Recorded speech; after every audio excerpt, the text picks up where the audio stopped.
सब actually according to China हम सब एक्चुअली चाइनीज हैं। वो तो गलती से हम अपने आप को इंडियन बोल देते हैं, बांग्लादेशी बोल देते हैं, एक्चुअली हम सब चाइनीज हैं। अच्छा, Chinese believe this nonsense also. एक बार अमेरिका गए, अलग अलग कपड़ों में अलग अलग जगह फोटो खिंचवा ली और लोगों को झूठ बोल दिया कि जी हम तो 5 बार जा चुके हैं, 5 का पैसा क्लेम कर लिया। ऊपर वाले को हाजिर नाजिर मानते हुए। पिछली बार टी पी कब थी तुमने, एक बात बताओ? इतनी महंगी हो गई है। दूध मदर डेयरी से नहीं आता, दूध गाय से आता है। पाकिस्तानी को लगता है दूध मदर डेयरी से आता है, दूध। जय हिंद दोस्तों, मैं हूं मेजर गौरव आर्य और आप देख रहे हैं द चाणक्य डायलॉग्स। इस वीडियो को लाइक करिए, हमारे चैनल को सब्सक्राइब करिए और बेल आइकन दबाना बिल्कुल मत भूलिएगा दोस्तों। अच्छा, भारत ने एक काम कर दिया जिससे चीन को बड़ी मिर्ची लगेगी। भारत ने यह काम करा है दोस्तों कि 3.9 बिलियन, लगभग 4 अरब का, 4 बिलियन का, लगभग 3.9 बिलियन का एक हाइड्रो पावर प्रोजेक्ट चाइना के बिल्कुल ठीक बॉर्डर पे अरुणाचल प्रदेश में इसका गो हेड दे दिया। ये जो जगह है, दिस इज, ये लिखा है the 2880 megawatt Dibang hydro power project is being built in the lower Dibang valley district of Arunachal Pradesh on the Dibang river.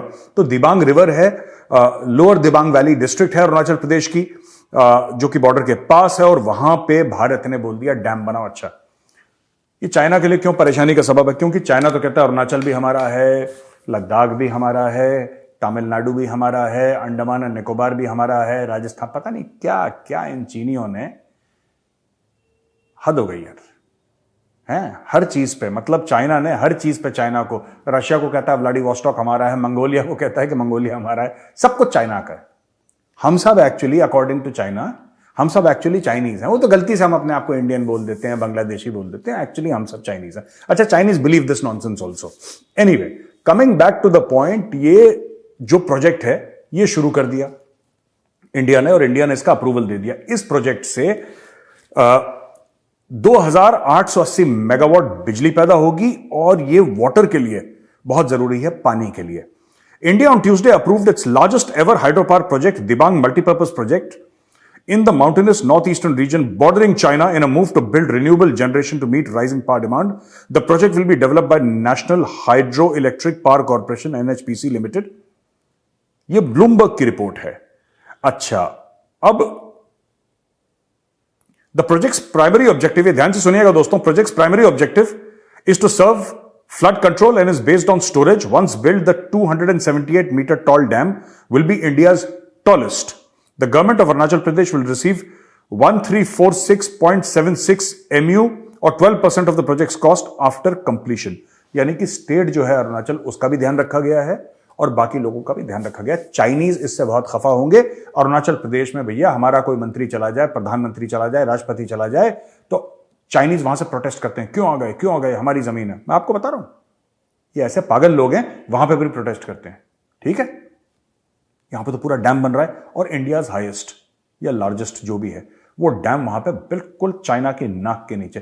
China में छोटे छोटे ब्रिज बना दिए हमने, फिंगर 4, फिंगर 5, फिंगर 6 के पार, LAC के पार हमने ये ब्रिज बना दिया, ये गांव बसा दिया, ये छोटे से 50 चाइनीज वहां पे चीनी मिनी चाऊ चाऊ कर रहे हैं, चाउमीन खा रहे हैं, वो बसा दिए। ये चाइना ऐसी छिछोरी हरकत है। इंडिया ने बोला सीधा लो, $4 अरब के लगभग का डैम लो, अब बताओ और क्या करना है। इस डैम से क्या होगा कि वहां पे हजारों लाखों लोगों का रोजगार लगेगा। पहली चीज, वहां पे लोग आके बसेंगे, जाहिर सी बात है, जाहिर सी बात है, वहां पे आसपास आके लोग बसेंगे, फिर वहां पे और भी डेवलपमेंट होगी, और ये बिल्कुल चाइना के नाक के नीचे होगी, लाइन ऑफ एक्चुअल कंट्रोल से ज्यादा दूर नहीं है जगह।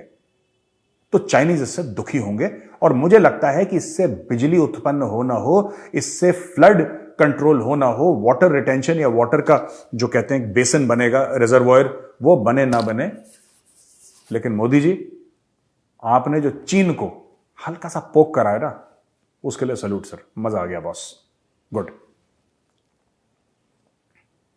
अच्छा, एक और चीज है जिससे चीन दुखी होगा। चीन का दुख से आज का हम वीडियो का आगाज कर रहे हैं, शुरुआत कर रहे हैं। चीन के दुख, इसका नाम ही हो जाना चाहिए ऑफिशियल, चीन के दुख या चीन के आंसू। India Japan step up military partnership amid China's belligerence. ये इकोनॉमिक टाइम्स की खबर है। Expanding defence outreach in the Indo Pacific region among China's belligerence, India will hold simultaneous joint army to army and joint military transport exercises this week with Japan, while the 4th edition of joint military exercise X Dharma Guardian is being conducted at Camp Imazu in Shiga province of Japan from February 17th to March 2. यानी कि आज मार्च 1 है, कल ये exercise खत्म हो जाएगी, मार्च 2, ये 17 फरवरी को शुरू हो गई थी। The self defence will conduct joint transport exercise Shinyuu मैत्री 23 with Indian air force on March 1 to 2, यानी कि आज और कल। एक आर्मी की एक्सरसाइज है, एक एयरफोर्स की एक्सरसाइज, और एयरफोर्स की एक्सरसाइज थोड़ी सी स्ट्रेटेजिक है इन नेचर। कैसे? एक तो देखिए, इंडियन आर्म फोर्सेस जापान जा रही है, वहां पर ट्रेन कर रही है। ये सिग्नलिंग होती है, मैं आपको बता रहा हूं। देखिए, एक तो है कि ठीक है दोस्ती है, ये सब है, ये सिग्नलिंग है। ये सिग्नलिंग क्या है? देखिए, इंडिया क्या कह रहा है, जापान क्या कह रहा है। हम लोग ये कह रहे हैं कि जी आपस में हम ट्रेनिंग कर रहे हैं कि हमारा तालमेल बढ़ जाए, हम एक दूसरे को पहचानें और जॉइंटली थ्रेट्स को फेस करें। ये एक आइडिया हो सकता है भारत और जापान का। चीन इसको कैसे देख रहा है? ये एनालिसिस है ना, किसी का कुछ भी एनालिसिस, मेरा कुछ हो सकता है एनालिसिस जो कि सच्चाई से हो सकता है परे हो, पर वो मेरा एनालिसिस है। आपका सच्चाई के साथ हो सकता है, वो आपका एनालिसिस है। चीन इस तरीके से भी सोच सकता है। मैं ये नहीं कह रहा चीन सोच रहा है, चीन ऐसा सोच भी सकता है कि भाई अगर हम जापान पे अटैक करेंगे तो यहां पे इंडियन आर्मी साथ में जापानियों को लड़ेगी। चीन के दिमाग में ये बात भी चल सकती है, राइट? अब जो ट्रांसपोर्ट एक्सरसाइज है क्या है? बेसिकली लॉजिस्टिक्स की एक्सरसाइजेस होती हैं, राइट? आप कितने समय पे कितने पैराट्रूपर्स वहां पे भेज सकते हैं, कितना आप लॉजिस्टिक्स, कितना सप्लाई। लॉजिस्टिक्स जो है ना, that is the heart of every battle. ये जो काफी यंगस्टर्स हैं जो अपने डीपी पे बलिदान का बैज बनाते हैं ना, अच्छी बात है कि you are fans of special forces, अच्छी बात है, एलीट ऑफ द एलीट है इंडियन आर्मी के। लेकिन मैं आपको बात बताऊं, मैं इन्फेंट्री का हूं, चाहे मैं इन्फेंट्री का हूं, राइट, चाहे कोई स्पेशल फोर्सेस का है, चाहे आर्मर्ड कोर का है, चाहे आर्टिलरी का है, किसी मर्जी का हो, बिना लॉजिस्टिक्स के ना कोई नहीं लड़ सकता। बिना लॉजिस्टिक्स के you can not fight for more than 24 hours. आप 24 आवर्स भी, आजकल की लड़ाई में तो 24 आवर्स बहुत बड़ी बात है, आप नहीं लड़ सकते, आप धराशायी हो जाओगे without logistics. Logistics is the key. और ये जो चीज है ना, इसमें काफी बड़ी चीज है। ये ट्रांसपोर्ट की जब बात करी ना, it is also about building up logistics. लड़ाई में हम सप्लाई कैसे करेंगे अपने सोल्जर्स को। एम्युनिशन का सप्लाई होता है, फूड का होता है, आपके लोगों को चोट लगती है या अनफॉर्चुनेटली डेथ हो जाती है किसी की, हजार चीजें हैं। ये तो मैंने एक दो चीजें बताई हैं, हजार चीजें हैं लॉजिस्टिक्स में। फ्यूल के बारे में, एम्युनिशन के बारे में, वेपन्स, डिग्रेडेशन ऑफ वेपन हो जाते हैं, वेपन में ब्रेकडाउन हो जाता है, नए वेपन्स भेजना, हजारों चीजें। देयर आर 1000 डिफरेंट सिनेरियोज जिसको ये लोग प्रैक्टिस करेंगे। अब आपको पता है कि जो चाइना है ना, चाइना जलील है। चाइना एकदम जलील है और उसके खिलाफ कुछ ना कुछ करना पड़ेगा। जब आपका दुश्मन ऐसा हो ना, तो जलील को जलील करने के लिए आपको कुछ ना कुछ करना पड़ेगा। अच्छा, जलील से याद आया, पाकिस्तान में क्या हो रहा है मैं आपको बताता हूं, ठीक है? पाकिस्तान को फिर डाउनग्रेड कर दिया। अच्छा, मूडीज ऑर्गेनाइजेशन है जिसने पिछली बार पाकिस्तान को CCC- दिया था ना, आपको याद होगा, हमने पिछले किसी वीडियो में कुछ समय पहले डिस्कस करा था CCC-। उसने अब, और मुझे नहीं पता था कि CCC- के भी नीचे एक चीज होती है। जो हमारे पाकिस्तानी भाई हैं वो एक लेवल और नीचे आ गए, वो आ गए हैं अब CAA3 पे। CAA3। Moody's Investor Service Tuesday slashed Pakistan's sovereign credit rating to CAA3 amid critical loan talks with the International Monetary Fund, arguing that the worsening liquidity situation was significantly raising default risks. अच्छा, इनका ख्वाजा आसिफ तो कहते हैं जी default कर गए, bankrupt हैं। अब ये पता नहीं कौन, अलग अलग लोग अलग अलग चीज कह रहे हैं, लेकिन मूडीज जो कि बड़ा एक कंजर्वेटिव किस्म की एजेंसी है, वो अगर उनके पास 100 रुपए होंगे तो कहेंगे नहीं साहब हमारे पास 85 हैं, उस टाइप के हैं मूडीज। Very very conservative. वो कहते हैं कि जी पाकिस्तान का बज गया ढोल, बीच बजरिया खुल गई पोल। The decision to downgrade the ratings is driven by Moody's assessment that Pakistan's increasingly fragile liquidity and external position significantly raises default risk to a level consistent with CAA3 rating. The downgrade to CAA3 from CAA1, अच्छा ये CAA1 था पहले, rating also applies to the backed foreign currency unsecured rating for the Pakistan Global Sukuk Program Company Limited. The associate payment obligations are in Moody's view direct obligations of the government of Pakistan. अच्छा जी, basically अगर मैं आपको शुद्ध हिंदी में समझाऊं तो पाकिस्तान ने जो कमिटमेंट्स करे हैं, बॉन्ड देके, सुकूक बॉन्ड देके या कुछ भी देके, पाकिस्तान के पास वो पैसा नहीं है कि उन बॉन्ड्स का, जब वो बॉन्ड्स जो है वो फ्रुक्टिफाई करेंगे या वो जिसको हिंदी में कहते हैं ना भुनेंगे, जब वो, ठीक है, तो भुनने के बाद उनका क्या होगा, ये पाकिस्तान के पास अब इतना मादा नहीं रहा है। ऑलराइट, अब हम आ जाते हैं, ये एक बड़ी इंटरेस्टिंग चीज है, पाकिस्तान से खबर आई है कि 70 मिलियन के 7 crore foreign trips cost kitty about 70 million last year. Only days after Prime Minister Shehbaz Sharif announced a national austerity plan amid a severe financial crisis, the National Assembly was informed on Monday about the exorbitant expenditure on foreign junkets of cabinet ministers and the purchase of protocol vehicles during the government's first 9 months in power. In response to a question asked by Ghaus Baksh Mahar of the Grand Democratic Alliance, the lower house was informed that rupees 63.71 million was spent on foreign visits of 23 members of the foreign during the first 9 months of the coalition. अच्छा, हो। और जो इमरान खान का था, इमरान खान का 6.26 था, ठीक है, 6.26 मिलियन। तो इमरान खान तो बहुत कम गया, इमरान खान से 10 गुना ज्यादा चले गए। The data shows that foreign visits of the 7 members of the previous cabinet under Mr. Khan had cost the national. तो इमरान खान तकरीबन 4.25 साल रहा, 4.25 साल में इमरान खान ने करे 6.26 million Pakistani rupees, 6.26 million Pakistani rupees. Shehbaz Sharif के बंदों ने कर दिए हैं 70 मिलियन पिछले 1 साल में। अच्छा, 1 साल इसका भाई का खत्म नहीं हुआ अभी, इसने 10-11 महीने में इतने पैसे निपटा दिए। अच्छा, मैं 2-3 बातें बताना चाहता हूं ना। इमरान खान ने बताया कि भाई मैं विदेश गया था, मैं वहां से ये करके लाया हूं, ये नहीं बताया इमरान खान ने। अच्छा, मुझे एक बात समझ में नहीं आती, ये पैसा खर्च कर देते हैं, इनके पास है भी नहीं, पहली चीज ये मांगे तांगे का पैसा है, ये पैसा खर्च कर देते हैं, फिर लोगों को बताना ठीक नहीं समझते कि भाई साहब हम वहां पे गए थे, हम ये काम करके लाए, इतने पैसे। एक अकाउंटिंग होती है ना, जैसे कि there is a statement by the ministry of external affairs in India कि डॉक्टर जयशंकर वहां पे गए, वहां पे ये डील साइन करी, इतने रुपए की डील साइन हुई, ये XYZ हुआ, और जो भी एक्सपेंडिचर होता है मिनिस्ट्री ऑफ फॉरेन अफेयर्स का, वो पुटअप करा जाता है पार्लियामेंट में, जी हमारा इतना खर्चा हो गया, राइट। जो भी उनका पीरियोडिसिटी होती होगी, जो भी पार्लियामेंट में अग्रीड होता, यहां पे कुछ, यहां पे पता है खर्चा क्या हो गया है, ये तो पार्लियामेंट में बता दिया उन लोगों ने, ये खर्चा क्यों हुआ है किसी ने नहीं बताया। मुझे तो ये डाउट होता है कि ऐसा तो नहीं कि एक बार अमेरिका जाते हैं, ये पाकिस्तान में पॉसिबल है, मैं ये नहीं कह रहा ऐसा हुआ है, बट मैं ऐसा पॉसिबल मानता हूं पाकिस्तान में, क्योंकि इतने बड़े फ्रॉड है वहां पे कि एक बार अमेरिका गए, अलग अलग कपड़ों में अलग अलग जगह फोटो खिंचवा ली और लोगों को झूठ बोल दिया कि जी हम तो 5 बार जा चुके हैं, 5 का पैसा क्लेम कर लिया। हो सकता है ये भी कर देंगे लोग, बड़े सुरते हैं ये, बड़े सुरते हैं। अब देखिए बिलावल, वो पाकिस्तान में रहता ही नहीं, चलो ठीक है, तुम्हारा नाम फॉरेन मिनिस्टर है, तुम्हारा पद का नाम फॉरेन मिनिस्टर है, तुम्हारा तो नाम बिलावल है, तुमने फॉरेन मिनिस्टर में और मिनिस्टर ऑफ फॉरेन अफेयर्स, तुमने उसमें वर्ड जो फॉरेन है ना, तुमने इतना सीरियसली ले लिया कि तुमने बोला मैं तो पाकिस्तानी हूं ही नहीं, मैं तो फॉरेनर हूं क्योंकि मिनिस्टर ऑफ फॉरेन अफेयर्स हूं। यार क्या बच्चों वाली बातें कर रहे हो? ओ भाई तू पाकिस्तानी है, पाकिस्तान में रहे, once in a while you can go outside, but कौम को वापस आके ये तो बताओगे कि तुमने किया क्या है, तुम कहीं गए थे, उसका रिजल्ट क्या निकला, जी इतने पैसे खर्च हुए, मैं उसका इतना करके लाया हूं। कोई अकाउंटेबिलिटी है आप लोगों की कि नहीं? ऐसे ही अय्याशी।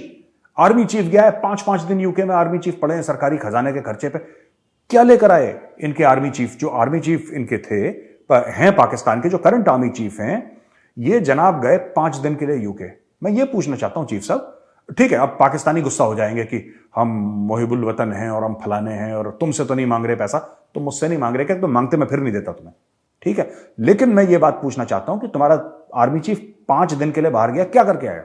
मैं बता रहा हूं क्या करके, ये अपना लंदन में बंगला सेट करके आया होगा, अपनी प्रॉपर्टी सेट करके आया होगा, ठीक है। मैं आपको आज बता रहा हूं कि ये जब रिटायर होगा पता लगेगा इसका लंदन या दुबई में बंगला था। आपने एक बात नोट करी है, जनरल बाजवा जब से रिटायर हुआ है, वो गाना सुना है आपने पुराना, आजकल पांव जमीन पर नहीं लगते मेरे, है ना, वो बड़ा मशहूर गाना, आई थिंक लता जी का गाना है, आजकल पांव जमीन पर नहीं लगते मेरे। इस भाई के पाकिस्तान में पांव नहीं लगते, ये जब से रिटायर हुआ है जनरल बाजवा, तब से कभी दुबई कभी लंदन या बाहर ही फिर रहा है, ये पाकिस्तान में मन ही नहीं लगता इसका। और जो उनका करंट आर्मी चीफ है, मैं बता रहा हूं 110% ये गया अपनी प्रॉपर्टी देगा। 5 दिन क्या करने गए थे यार? वहां पे रोज टीटीपी वाले ठोक रहे हैं उनको, रोज अटैक कर रहे हैं, इनके थानों पे अटैक हो रहे हैं, इनके पुलिस वालों पे लेवीज को मार रहे हैं, मस्जिदों में ब्लास्ट हो रहे हैं। कराची बीच जो which is the financial capital of Pakistan, Karachi जो है मैक्सिमम जीडीपी में पाकिस्तान की कंट्रीब्यूट करता है। Whatever joke they tell is GDP, जो भी पाकिस्तान का चिल्लड़ भर जीडीपी है उसमें कराची का सबसे ज्यादा योगदान है, सबसे ज्यादा कंट्रीब्यूशन है। उस कराची के बीचों बीच उसके दिल में पुलिस हेडक्वार्टर्स में अटैक होता है और किसी को कोई फर्क नहीं पड़ रहा, सब बाहर घूम रहे हैं, यार इट्स ऑल, सब ठीक है, बढ़िया है, फर्स्ट क्लास है, घर की बात है यार, कोई दिक्कत नहीं, चलो। अच्छा क्या हुआ? मस्जिद पे अटैक हो गया, कितने लोग मरे? 100 लोग। ये तो बहुत बुरा हुआ यार। चल भाई लंदन, लंदन में बैठेंगे आराम से, बियर पिएंगे, सोचेंगे क्या कर सकते हैं पाकिस्तान के बारे में। ये इनका एटीट्यूड है। मैं तो इनको, यार मैं एक बात बताता हूं आपको ना, कई लोग मुझसे बोलते हैं कि आप इतना क्यों पाकिस्तान को रोज रोज बैठ के वीडियोस बना के क्रिटिसाइज करते हैं। मैं आज आपको एक दिल की बात बताना चाहता हूं, without trying to criticise Pakistan और ट्राइंग टू बी सरकास्टिक। अगर किसी मुल्क में कैपेबिलिटी ना हो तो समझ में आता है, अगर किसी मुल्क में औकात ना हो तो समझ में आता है यार ये परफॉर्म नहीं कर पा रहे, औकात ही नहीं है इनकी। पाकिस्तान ने खुद के जिस्म पे इतने चाकू मार रखे हैं, इनकी कैपेबिलिटी है, ये फिर काम नहीं करते, मेरी ये शिकायत है। इसलिए मुझे बुरा लगता है, इनमें कैपेबिलिटी है। मैं खुद पाकिस्तानियों से मिल चुका हूं सिंगापुर में, मैं मॉस्को में मिल चुका हूं पाकिस्तानियों से। I have met Pakistanis in I have met them in Indonesia, I met them in London, and some of them are really very bright, some of them are really bright. और एक बात, एक डिबेट पे ना, अर्नब की डिबेट में सुशांत ने बोली थी कि पाकिस्तान में ना it is not a failure of government. बड़ी खूबसूरत बात सुशांत सरीन ने बोली थी। जाने माने रिस्पेक्टेड एनालिस्ट हैं जियो स्ट्रेटेजी के, जियो पॉलिटिक्स के और डिफेंस के। सुशांत सरीन ने अर्नब गोस्वामी की डिबेट पे बोली थी, उस डिबेट में मैं भी था, एंड मैंने ट्वीट भी करा था ये। He said about Pakistan, it is not failure of the government, is failure of the state. इन्होंने आपसी लड़ाई, आपसी रंजिश के चलते ना अपने मुल्क को फेल करवा दिया। गवर्नमेंट तो फेल होती रहती है यार, क्या इंडिया की पास्ट में गवर्नमेंट्स फेल नहीं हुई हैं? क्या अमेरिका की गवर्नमेंट फेल नहीं हुई है? क्या रशिया की, चाइना की गवर्नमेंट्स फेल नहीं होती? हर जगह गवर्नमेंट्स फेल होती हैं, स्टेट फेल नहीं होता। पाकिस्तान में स्टेट फेल हो गया, और ये खुद का करवाया। ये किसी यहूदी या किसी हिंदू या किसी ईसाई की साजिश नहीं है, ये भाई सफिशिएंट है। यही सोचता हूं तो फिर मुझे गुस्सा आता है इनको देख के, इनकी कारकर्दगियों को देख के। ठीक है जी। डीएचएल जो है famous courier company, logistics company, नाम सुना होगा आपने। आई थिंक नोएडा में भी ब्रांचेस की, सेक्टर 18 कहां पे ब्रांच है, और दुनिया भर में है। हम तो अपनी बात कर सकते हैं जो हमने लोकल देखा है। announced on Monday to suspend some of its operations partially in Pakistan due to restrictions on outbound remittances by the government. Basically क्या है कि अंदर माल आ रहा होगा, उसकी पेमेंट डॉलर में करनी है, तो मना कर दिया। पाकिस्तानी सरकार ने बोला कि भैया डॉलर तो है नहीं हमारे पास, तो बंद करो। अब इनकी सब्जियां बंद हो गई बाहर से आना, इनके आटा बंद हो गया, इनके मसाले बंद हो गए, इनकी फ्लाइट बंद हो रही है धीरे धीरे, इनकी जो कंपनियां हैं वो बंद हो गई। यानी कि anything which is related to foreign exchange that is shut down. DHL ने सस्पेंड कर दिया जो इंपोर्टेड वाला मामला था, ठीक है। और मैं आपको बता देता हूं कि इमरान खान के खिलाफ नॉन बेलेबल अरेस्ट वारंट है। अब पता नहीं कब इमरान खान को अरेस्ट करते हैं, नहीं करते हैं। एक मन में इनकी बात है कि इमरान खान को अगर अरेस्ट कर दोगे ना तो आग लग जाएगी पाकिस्तान में। ये थोड़ा सा इमरान खान ने भी यह हुआ अपने बारे में फैला रखा। अच्छा, काफी पाकिस्तानी मुझसे पूछते हैं कि लिखते हैं, डीएमवीएम करते हैं ट्विटर पे कि मेजर साहब आपको क्या लगता है, ठीक है, ये जो इमरान खान है इसने जेल भरो। अब जेल भरो, जो इमरान खान की जो पूरी मूवमेंट थी वो तो फेल हो गई, क्योंकि खुद पाकिस्तानी कहते हैं यार, वो उसके लीडर जो कहते हैं साहब इतनी बार जेल जा चुके हैं, अब मन नहीं है जेल जाने का। ये इमरान खान ने क्यों करा? क्योंकि देखिए, इमरान खान पहले सोच रहा था इलेक्शन हो जाए, इलेक्शन हुआ नहीं। ये वाली सरकार जो है शहबाज शरीफ की, ये इलेक्शन पोस्टपोन करती चली जा रही है। पता नहीं कब होगा, अगस्त में ही होगा जब होगा। अब हो सकता है अगस्त के बाद में भी हो, मुझे नहीं पता, आई कैन नॉट से कब होगा। लेकिन मैंने बहुत पहले बता दिया था कि जब इमरान खान चाह रहा था मई जून में कि इलेक्शन हो जाए, तब नहीं होगा। पूरा साल बीत गया, नया साल आ गया, आज हम मार्च पे खड़े हैं, इलेक्शन नहीं हुआ अभी तक, ठीक है ना। मुझे लगता है कि कुछ समय के बाद होगा, इलेक्शन जरूर होगा लेकिन कुछ समय के बाद होगा। इमरान खान रेलेवेंट बनना चाहता है। अब देखो, इमरान खान ने पहले बोला कि अमेरिका की साजिश है, फिर उसने बोला नहीं नहीं यार, वो तो मैं, तुम जानते हो ना मैं किस किस्म का बंदा हूं, मैं जोक वोक कर लेता हूं, ह्यूमरस बंदा हूं, मेरा सेंस ऑफ ह्यूमर है, मैंने ऐसे ही बोल दिया था, छोड़ो। फिर इमरान खान ने बोला अमेरिका मुझे मारना चाहता, फिर यार तुम जानते हो ना मैं जोक करता हूं, जानते हो मेरे मजाक करने की आदत, तुम सीरियसली ले लिया तुमने। ना ना, ऐसा कुछ भी नहीं है। एक्चुअली मुझे ना राणा सनाउल्लाह, जो पाकिस्तान का होम मिनिस्टर है, मिनिस्टर ऑफ इंटीरियर बोलते हैं पाकिस्तान में, वो मुझे मारना चाहता है। वो नहीं यार, वो नहीं, मैं मजाक कर रहा था। मुझे जो मारना चाहते हैं वो फौज मारना चाहती है। ओ नहीं नहीं, फौज भी नहीं, मुझे ना कुछ नामालूम अफराद। अब इसको पता नहीं कौन मारना चाहता है, और इतना नालायक है कि साल भर से ट्राई कर रहा है और अभी तक निपटा नहीं पाया। पर ये अपने टारगेट बदलता रहता है, कभी इसको कभी उसको। तो ये जो पूरी जेल भरो वाला मामला है ना, इसका कोई लॉजिक नहीं है। इसका कोई लॉजिक नहीं है इमरान खान का। इसका सिर्फ यह लॉजिक है कि कुछ ना कुछ ऐसे करते रहो कि पब्लिक के दिमाग में मामला फ्रेश रहे कि इमरान खान जिंदा है, इमरान खान जिंदा है, इमरान खान जिंदा है। ये डर के मारे घर से नहीं निकला। जब से इसको गोली भी नहीं पड़ी, श्रापनल पड़े हैं, जो टुकड़े होते हैं ना, इसकी कोई हड्डी वड्डी नहीं टूटी। पता नहीं क्यों झूठा मूठा प्लास्टर लगा के बैठा था इमरान खान, और इतना टाइम हो गया, पता नहीं कितने महीने हो गए इसको। यार मैं कह रहा हूं अब तो निकल जाओ, क्यों झूठ बोल रहे हो लोगों से? मैं चल नहीं पा रहा, चल, ये कुछ नहीं कर रहा। मैं बता रहा हूं, कल अगर सरकार इलेक्शन डिक्लेयर कर दे और बोले कि इलेक्शन है, ये भाई देखना 100 मीटर दौड़ेगा बेन जॉनसन की तरह। वो नहीं था ड्रग्स खा के जो दौड़ा था बेन जॉनसन, ये उसकी तरह दौड़ेगा इलेक्शन के लिए।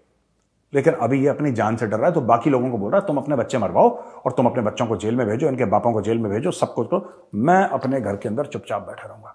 ये नहीं निकल रहा डर के मारे, कोर्ट भी नहीं जाता डर के मारे, ये चुपचाप बैठा हुआ इमरान खान, चुपचाप। और बीच में जेल भरो, ये देखना 2-4 और फालतू की चीजें करेगा ये, हर महीने कुछ ना कुछ लॉन्च करेगा जब तक इलेक्शन नहीं होगा, क्योंकि वो पानी बॉयल होता रहना चाहिए ना। अगर पानी ठंडा हो गया तो लोग फिर कहीं और चले जाएंगे, people will go somewhere else. ये इमरान खान को, ये राजी नहीं है इससे इमरान खान। अच्छा जी, इसके अलावा लेवीज का एक बंदा मारा गया, कोहलू लैंडमाइन ब्लास्ट हो गई पाकिस्तान में। चमन एक बॉर्डर टाउन है जो उसके साथ अफगानिस्तान के लगता है, वहां पर लैंडमाइन में ये मारा गया है। और बाकी पाकिस्तान में आप जानते हैं क्या हो रहा है, हाल बुरा है, बम फूट रहे हैं, रुपए की बेइज्जती हो रही है। रुपए की पूरे पाकिस्तान की बेइज्जती हो रही है, लेकिन रुपए की खास बेइज्जती हो रही है रोज पर रोज। खाने पीने की चीजें नहीं है, लेकिन फिर भी 27 फरवरी को मैं देख रहा था और 28 को पाकिस्तानी पूरे जोश में थे। The T was fantastic, the T was fantastic. मैं सिर्फ एक पाकिस्तानियों को चीज पूछना चाहता हूं, यार मेरा सवाल है, आप प्लीज कमेंट्स में लिखना। आप हर फरवरी 27 को बोलते हो टी इज फैंटास्टिक, अब बात दिल पे हाथ रख के बोलना, ऊपर वाले को हाजिर नाजिर मानते हुए। पिछली बार टी पी कब थी तुमने, एक बात बताओ? इतनी महंगी हो गई है, 1500 से 2000 रुपए किलो चाय चल रही है तुम्हारी, दूध मिल नहीं रहा। उसके बारे में अलग से एक वीडियो बनाऊंगा मैं कि दूध क्यों नहीं मिल रहा। कहते हैं दूध का बहरान, दूध का बहरान। अबे गाय दूध देती तो उसको तो खा जाते, तुम दूध कहां से मिलेगा तुम्हें? Use your brain. दूध मदर डेयरी से नहीं आता, दूध गाय से आता है। पाकिस्तानियों को लगता है दूध मदर डेयरी से आता है, दूध गाय से आता है। You are not suppose to eat the thing that gives the milk and then complain कि दूध का बहरान हो गया। You understand? You can't burn the bank and say, oh, my money is gone. Of course your money is gone because you burned the bank. Right? बाकी आपकी मर्जी है भाई, हम आपको रोक नहीं सकते। Anyway, अब आते हैं क्वेश्चन एंड आंसर्स पे दोस्तों। तरुण सारंगी साहब, good evening sir. Good evening Tarun ji. I have a question in mind. Please clarify if you feel worthwhile, if you feel worth answering. Of course, sir. Why not? Why not? I'm sure we'll get back POK in the near future, but after integrating POK in India, whether security issues in J&K will escalate as some radical elements of Pakistan will be part of India then. Tarun ji, बहुत देखिए, ये POK, ये वाला जो सवाल है ना, ये बहुत पर्टिनेंट आपका सवाल है। POK के मैं जनरली में सवाल नहीं लेता, क्योंकि हर समय लोग POK के ही बोलते हैं, कब होगा कब होगा। देखिए मुझे तो नहीं पता कब होगा, सरकार जानती है। Fact of the matter is, अगर आप पाकिस्तान ऑक्यूपाइड कश्मीर वापस लेते हैं, और जब भी आप उसको वापस लेंगे, वापस से मेरा मतलब है जब भी, इन द सेंस कि whatever timeline the government has in mind, which I am not obviously privy to, या Gilgit Baltistan, obviously radical elements India में आएंगे। तो जब भी हम कहते हैं ना कि एक अस्पताल है जहां पे ऑपरेशन होना है, किसी भी हमारे घर के किसी सदस्य का, किसी के दोस्त का हो सकता है, तो हम दो चीजें देखते हैं। एक तो डॉक्टर बढ़िया कौन सा जो ऑपरेशन करेगा, और जो कुछ लोग हैं जिनमें थोड़ी सी सेंस होती है ना, वो देखते हैं पोस्ट ऑपरेटिव केयर कौन से अस्पताल में अच्छी होती है, यानी कि ऑपरेशन के बाद उस पेशेंट का ध्यान कहां पे अच्छी तरीके से रखा जाता है, क्या वो फैसिलिटीज हैं उनके पास। राइट? तो कहने की बात यह है कि आपका जो डर है वो मेरा भी डर है, और मैं ये बात समझता हूं, आई अग्री विथ यू, कि इतने ज्यादा दैट इट्स लाइक सेइंग कि एक कुआं है जो हम कहते हैं हमें चाहिए, वो हमारा कुआं है। अब आपने कुआं ले लिया, लेकिन उसमें पानी में जहर है, आप उस कुएं का क्या करोगे? आपने कुआं तो ले लिया, आपका एम कंप्लीट हो गया। तो ये हमें सोचना पड़ेगा कि उससे कैसे डील करना। कुआं चाहिए हमें, फिर भी हम ये नहीं कह रहे कि कुआं नहीं चाहिए, वो कुआं चाहिए। वो कुआं क्या है? वो है POK, वो है गिलगिट बाल्टिस्तान। मैं कुएं का एक एग्जाम्पल दे रहा हूं, I am just giving an example, not that I mean कुआं, I am saying as an example, कि ये चीज हमें देखनी पड़ेगी कि उस radicalised, highly radicalised population, highly radicalised, इनका बस ना चले तो बटन दबा के बूम, उस किस्म की काफी लोग हैं उस पॉपुलेशन में जो मानते हैं कि this world is a transit lounge and I've spoken personally to so many Pakistanis, educated Pakistanis, who actually defend this, that this world is a transit lounge भाई. यहाँ पे आप बैठे हो चाय कॉफी पी के बस ऊपर ही जाना है. अब ऐसे बंदे अगर आ जाएं तो फिर आप क्या ही समझ लोगे उनको, तो देखना पड़ेगा. Rohit Bhatt, sir I am Kashmiri Hindu, I love to watch your video. Bhatt साहब बहुत बहुत शुक्रिया आपका, बहुत बहुत धन्यवाद. PSL Pakistan Super League is going on and they posted a photo on big screen and posted with caption T is fantastic. देखो यार बात ये है ना कि we should also say कि 93,000 on a big screen. नहीं, देखिए मैंने क्या आपको बोला रोहित भट्ट जी, आप ये कह रहे हैं कि उन्होंने PSL में ये बोला कि T is fantastic, उन्होंने ट्रोल करने की कोशिश करी, हमें भी कर. देखिए नहीं, देखिए वो छिछोरे हैं. आप एक बात समझिए, एक कोई कुछ लोग होते हैं अच्छे खानदान के, ठीक है, वो हम हैं, वो छिछोरे हैं, आप उनको करने दीजिए ना, उनको क्या प्रॉब्लम है आपको. वो टी इज फैंटास्टिक. देखिए उनके आर्मी चीफ की टांगें कांप रही थी. अयाज सादिक साहब हैं जिनका वीडियो हमने कल चलाया था, ठीक है. चलिए एक काम करिए, हम अयाज सादिक साहब का वीडियो दोबारा एक बार देख लेते हैं, ठीक है. ये देखिए क्या बोल रहे हैं. और अभिनंदन की क्या बात करते हैं. मुझे याद है शाह महमूद कुरैशी साहब उस मीटिंग में थे जिसमें प्राइम मिनिस्टर साहब ने आने से इनकार कर दिया और चीफ ऑफ आर्मी स्टाफ तशरीफ लाए. पैर कांप रहे थे, पसीने माथे पे थे, और हमसे शाह महमूद साहब ने कहा, फॉरेन मिनिस्टर साहब ने, कि खुदा का वास्ता है अब इसको वापस जाने दें, क्योंकि 9 बजे रात को हिंदुस्तान पाकिस्तान पे अटैक कर रहा है. जनरल बाजवा की टांगें कांप रही थी, उसके माथे पे पसीना था, और शाह महमूद कुरैशी जो उनका फॉरेन मिनिस्टर था उसने बोला कि इसको छोड़ दो, अभिनंदन को जाने दो, क्योंकि 9 बजे इंडिया अटैक करने वाला है. यही बात हमने कल भी करी थी. तो इनको देखिए, पूरा मुल्क जो है ना, Pakistan is nothing but a very big meme. Pakistan अपने आप में एक मीम बन चुका है. It's no longer a country, it's a meme. हम तो डेली सवेरे यहां पे मजे लेते हैं, रिकॉर्ड करते हैं, दोपहर को रिकॉर्ड करते हैं, शाम को आप लोग 6 बजे मजे लेते हैं. किसका मजा लेते हैं आप हर रोज? चाणक्य डायलॉग्स आपको कौन सी चीज का मजा दिला रहा है? पाकिस्तान का तो मजा दिला रहा है, क्यों? कंटेंट इतना मिलता है वहां से रोज. तो हमें कभी ये नहीं सोचना चाहिए यार उन्होंने T is fantastic, T is fantastic. वो करने दो उनको, उनके हाथ में सिर्फ वही है. वो कौम जिसका आर्मी चीफ पसीने से लथपथ हो जाए और उसके पैर कांपे, टांगे कांपे, और ये उनका मेंबर ऑफ पार्लियामेंट में खड़े होकर बोल रहा है on the floor of the house, on the floor of the national assembly, जिसको हम पार्लियामेंट बोलते हैं, they call it the national assembly, उसके फ्लोर पे खड़े होकर ये बोल रहा है कि आर्मी चीफ की टांगे कांप रही थी यार. वो ईमान तकवा जिहाद फी सबीलिल्लाह, वो सिपा सालार, वो गाजी, वो मोमिन, वो फलाना, वो ढिमका है जी, उसकी टांगे कांप रही थी, माथे पे पसीना था, और फॉरेन मिनिस्टर ये कहता है कि वापस कर दो इसको, अभिनंदन को, वरना 9 बजे इंडिया अटैक कर देगा. खुदा का वास्ता है तुम्हें, हैं? फिर तो कर, इनके बस का मीम है, क्यों? पूरा मुल्क मीम बन चुका है. ये ट्विटर पे कर लेंगे, इनके और बस का कुछ नहीं है. मैं आपको छोटा सा एग्जांपल देता हूं, आप कश्मीरी पंडित हैं भट्ट साहब, तो मैं आपको एग्जांपल देता हूं. 370-35 से हटाया इंडिया ने, हटाया. अमित शाह जी गए पार्लियामेंट में, बोला आज से खत्म. पाकिस्तान ने क्या कर लिया? वो पाकिस्तान जो कश्मीर के लिए जीने मरने की कसमें खाता है, जिसकी फॉरेन पॉलिसी सिर्फ और सिर्फ कश्मीर है, राइट, जिसकी डोमेस्टिक पॉलिसी सिर्फ और सिर्फ कश्मीर है, जिसकी नेशनल सिक्योरिटी पॉलिसी सिर्फ और सिर्फ कश्मीर है, उस पाकिस्तान ने क्या करा? एक पैर पे खड़े हो गए, जुम्मे की नमाज के बाद सब लोग हॉर्न बजाएंगे. इसके अलावा पाकिस्तान ने, क्योंकि वो मुल्क जानता है, पाकिस्तानी जानते हैं, ठीक है, जो ग्राउंड पे है पाकिस्तानी रेडी चलाने वाला दुकानदार, ठीक है, उसको शायद इतनी बुद्धि तक ऊपर वालों को भी नहीं है, लेकिन यार इनको पता ही नहीं, इनके बस का कुछ नहीं है, ये कुछ नहीं कर सकते. ज्यादा से ज्यादा पता है क्या करेंगे? ज्यादा से ज्यादा, अगर बहुत, ये 25 करोड़ का मुल्क है जो अपने आप को एटमी ताकत कहता है कि नंबर 1 फौज है, नंबर 1 हमारी ISI है, ये मुल्क ज्यादा से ज्यादा क्या करेगा? 2 आतंकवादी जाके बोलेगा कि भारत में फट जा. इसके अलावा क्या कर सकते हैं ये? They don't have anything.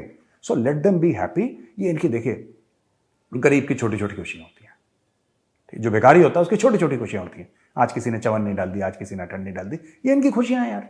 अगर इनको PSL में टी इज फैंटास्टिक लगाना है, लगाने दो. भिखारियों की छोटी छोटी खुशियां, इसको दिल पे नहीं लेना. मैं तो कह रहा हूं रोज लगाओ. ये सिर्फ PSL का वेट क्यों करते हो? रोज लगाओ, है जी. अच्छा, अब Amod Gokhale, Jain sir, one of the questions you answer today made me ask this question. If you were given the pass to decide strategy to regain POK and GB, what would your plan and strategy be? देखिए, मैं तो एक बात बताता हूं, अगर मेरे बस का होता मैं आपको एक बात बताता हूं, अगर मेरे बस का होता, राइट, पीओके का, so what I would have done is somewhat what the government is doing right now, and they are playing a very smart game. ठीक है, इट्स कॉल्ड, देखिए स्नाइपर जो होता है, मैं आपको सिर्फ एक एग्जांपल देता हूं, आप उस एग्जांपल से सारे समझ जाएंगे। स्नाइपर जो होता है ना, आपने देखा होगा लंबी सी राइफल होती है, ऊपर उसके वो स्कोप होता है ना, उसके ऊपर स्नाइपर बैठा रहता है। स्नाइपर कई दिन बैठा रहता है, कई दिन बैठा रहता है चुपचाप, ना वो हिलता है, ना डुलता है, ना फिरता है, कुछ नहीं, कई दिन चुपचाप बैठा रहता है। और वो 3-4 सेकंड के लिए टारगेट अपने आप को कभी दिखाता है, 24 घंटे की साइकिल में कभी भी वो टारगेट दिख सकता है। और जब वो टारगेट दिखता है तो एक गोली चलाता है और सीधा हेडशॉट, टारगेट डाउन। ठीक है, और मुझे लगता है सरकार ठीक कर रही है। पाकिस्तान को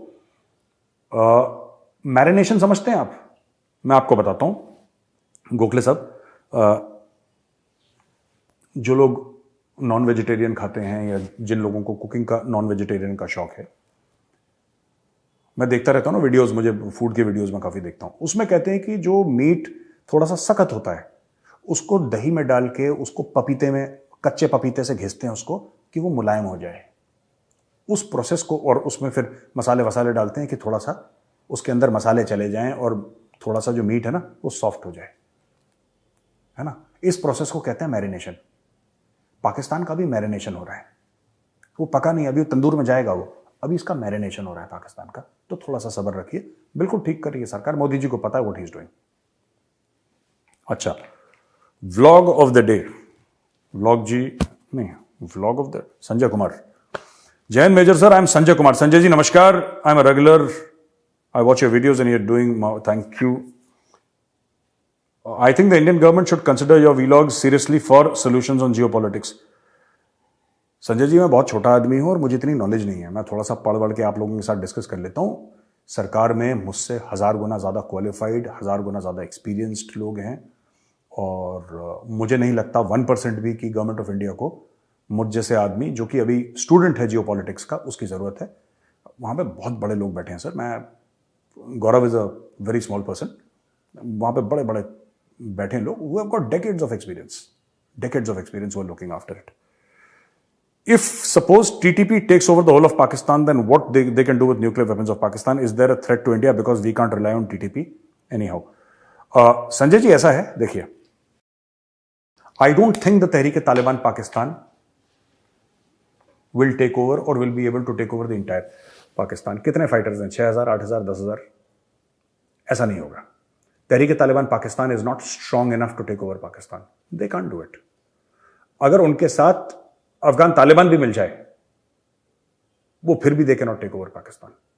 खतरा ये नहीं है कि टीटीपी के जो लोग हैं, जो टीटीपी के टेररिस्ट हैं, वो पाकिस्तान का न्यूक्लियर वेपन्स ले लेंगे, वो खतरा नहीं है। खतरा कुछ और है इनके न्यूक्लियर वेपन्स को लेकर। खतरा यह है कि जो पाकिस्तानी फौजी न्यूक्लियर वेपन्स को गार्ड कर रहे हैं, जो उसकी सुरक्षा में लगे हुए हैं, उनका भी दिमाग बिल्कुल टीटीपी वालों जैसा है, उनका दिमाग अलकायदा जैसा है, उनका दिमाग इस्लामिक स्टेट जैसा है, उनका दिमाग तालिबान जैसा है। They are exactly like that. वो बिल्कुल उसी तरीके के लोग हैं। देखिए, ये तो एक आइडियोलॉजिकल चीज है ना, आप तहरीक तालिबान पाकिस्तान के हैं, अलकायदा के हैं, तो वो तो एक आपकी फितरत है। तो आप तहरीक तालिबान जैसे आप सलवार पहने, कुर्ता पहने, लंबी लंबी दाढ़ी रखें, या फिर पाकिस्तानी फौज की आप खाकी वर्दी पहने। अगर आपके दिल दिमाग, आपके जहन में आतंक है, तो उससे क्या फर्क पड़ता है आप टीटीपी के हो, कहीं के भी हो। और सबसे बड़ी प्रॉब्लम यह है, the Pakistani army is radicalised. Pakistani army में ऐसे लोग हैं जो हाईली रेडिकलाइज्ड हैं। ये जियाउल हक ने करा था, हाईली रेडिकलाइज्ड लोग हैं। That I think is the true danger. तो दोस्तों, अगर ये वीडियो आपको पसंद आया ना, तो इस वीडियो को लाइक जरूर करिएगा, हमारे चैनल को सब्सक्राइब करिए और बेल आइकन दबाना बिल्कुल मत भूलिएगा। जय हिंद, वंदे मातरम, भारत माता की जय।